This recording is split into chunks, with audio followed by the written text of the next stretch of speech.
সাক্ষ্য দিতে পারো, আর যাতে তোমাদের নবী হতে পারে তোমাদের উপরে সাক্ষ্যদাতা। পড়েন সুবহানাল্লাহ। আমরা হচ্ছি ব্যালেন্স উম্মাহ, আমরা সবার ব্যাপারে সাক্ষ্য দিব, আর আমাদের উপর সাক্ষ্য দিবে স্বয়ং বিশ্ব নবী। সুবহানাল্লাহ পড়েন। তাহলে আমাদের নবী নবীদের উপরও সাক্ষী, আমাদের উপরও সাক্ষী। সেই বুখারীতে এসেছে আল্লাহ তাআলা কিয়ামতের দিন সাইয়েদনা নূহ আলাইহিস সালামকে বলবেন, নূহ তুমি কি দাওয়াত পৌঁছিয়েছো তোমার উম্মতের কাছে? নূহ আলাইহিস সালাম বলবেন, হ্যাঁ আমি পৌঁছিয়েছি।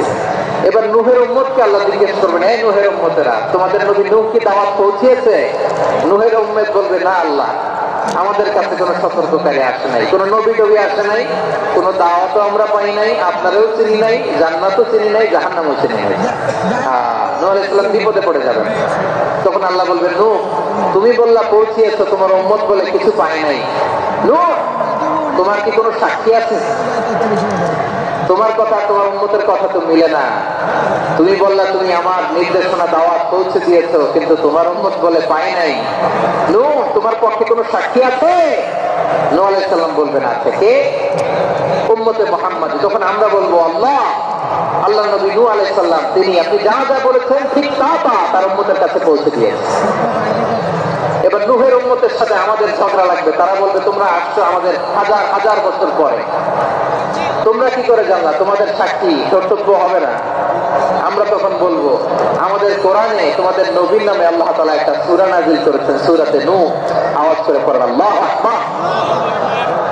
আমরা বলবো, আমাদের কোরআনে তোমাদের নবীর কথা আল্লাহ আমাদেরকে জানিয়েছেন, দিন রাত এক করে তোমাদের কাছে তিনি দাওয়াত পৌঁছেছেন। তোমরা কানের মধ্যে হাত দিয়ে রাখতা, চেহারাটা কাপড় দিয়ে ঢেকে রাখতা, আল্লাহর নবী নূহকে পিটিয়ে ছালা দিয়ে পেটিয়ে তোমরা পাহাড়ে তুলে রেখে আসতা, সব আমরা জানি।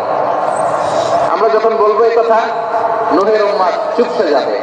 তখন আমরা সত্য বলেছি কিনা এটা আল্লাহ তাআলা জানতে চাইবে বিশ্বনবীর কাছে। তখন বিশ্বনবী আমাদের পক্ষে সাক্ষী দিবেন। আওয়াজ করে বলেন আল্লাহু আকবার। এজন্য আল্লাহ বলেন, নবী আপনি হচ্ছেন সাক্ষ্যদাতা, সব নবীদের উপর আপনি হবেন সাক্ষী, আবার আপনার উম্মতের সাক্ষীর উপর আপনি হবেন সাক্ষী। তার মানে নবী গো, কিয়ামতের কঠিন ময়দানে আপনি হবেন রাজ সাক্ষী। বিশ্বনবী কি সাক্ষী? আওয়াজ করে বলেন, রাজ সাক্ষী, সব সাক্ষীর বড় সাক্ষী। এজন্য বিশ্বনবীকে আল্লাহ তাআলা প্রথম যে বৈশিষ্ট্যটা দিয়েছেন সেটা হচ্ছে শাহিদ। তিনি সাক্ষ্যদাতা, witness for all messenger of God and for all of us. সুবহানাল্লাহ পড়ে। তাহলে এক নম্বর বৈশিষ্ট্য বুঝতে পেরেছেন? বুঝতে পেরেছেন সবাই? মাশাআল্লাহ। এইদিকে কি ভাই, এই যে জেনজি অফ সিলেট, কি তোমরা বসো না, দাঁড়াও না, যাও না, আসো না, চলে যাবা? এই লক্ষ মানুষ ছেলে তোমরা যেতে পারবা? হ্যাঁ,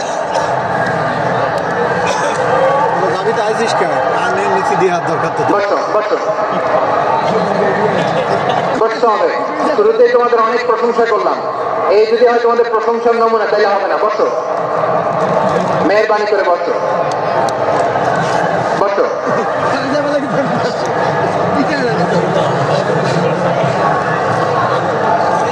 আওয়াজ করে তাকবীর দেন, আওয়াজ করে পড়েন লিল্লাহি তাকবীর। আরো জোরে আওয়াজ করে পড়তে হবে লিল্লাহি তাকবীর, লিল্লাহি তাকবীর। আমার প্রিয় সিলেটবাসী, আমার দিকে তাকান, আমার দিকে তাকান। জি, এরকম গ্যাদারিং হইলে পাবলিক ইভেন্ট বন্ধই করে দিতে হবে আমাদের। আমার দিকে তাকান। তাহলে আল্লাহ তাআলা বিশ্বনবীর 5টি বৈশিষ্ট্যের কথা বলেছেন। একটি বৈশিষ্ট্যের ব্যাপারে আমরা জানলাম, তিনি হচ্ছেন শাহিদ, সাক্ষ্যদাতা, সবার উপরে সাক্ষ্যদাতা। 2 নম্বর বৈশিষ্ট্য হচ্ছে মুবাশশিরা, তিনি সুসংবাদদাতা। সিলেটবাসী আওয়াজ করে আমার সাথে বলো, মুবাশশিরা মানে সুসংবাদদাতা। তিনি আল্লাহর রহমতের সুসংবাদ দেন, তিনি জান্নাতের সুসংবাদ দেন। এই উম্মতের মধ্য থেকে যারা গাফেল, যারা অবাধ্য, যারা সীমা লঙ্ঘনকারী, তাদেরকে বিশ্বনবী আল্লাহর রহমতের সুসংবাদ দেন। তিনি বুঝান আল্লাহর দরবার 24/7, 24 ঘন্টা খোলা। আপনি যত বড় পাপী হন, আপনি যতই অন্যায় করেন না কেন, আল্লাহর রহমতের দরিয়া, আল্লাহর রহমতের দরজা আপনার জন্য খোলা আছে না? নাই?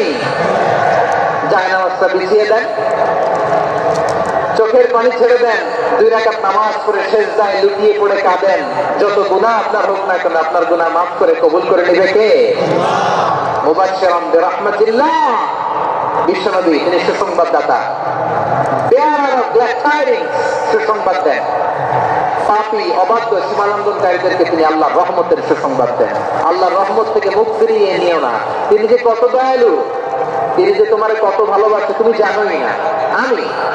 আমি আমাকে যত বেশি ভালোবাসি তার চেয়েও আমাকে বেশি ভালোবাসে কে? সবাই বলে নাই, বুঝতে পারে নাই বোধহয়।